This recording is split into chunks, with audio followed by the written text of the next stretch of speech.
রাজার রাজ্যে সবাই গোলাম, করতে হবে রাজার সুনাম, না হয় তোমার কল্লা যাবে, বিরাট কঠিন শাস্তি পাবে। এ কেমন রাজ্য বলো, কে খারাপ কে বা ভালো, ভালো মানুষ অন্ধকারে, অমানুষী আলোর ধারে। এ কেমন হচ্ছে খেলা, চারিদিকে কষ্ট মেলা, কে কোথায় যাচ্ছি বেশে, থামবো কোথায় অবশেষে।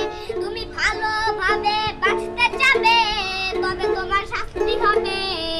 ভাবছো তুমি বিচারে যাবে, এবার বোকা সব হারাবে। বললে কথা আসতে বলো, এদিক সেদিক পা বাড়াবে, তাও তুমি সব হারাবে। রাজার রাজ্যে সবাই গোলাম, করতে হবে রাজার সুনাম, না হয় তোমার কল্লা যাবে, বিরাট কঠিন শাস্তি পাবে। এ কেমন রাজ্য বলো, কে খারাপ কে বা ভালো, ভালো মানুষ অন্ধকারে, অমানুষী আলোর ধারে।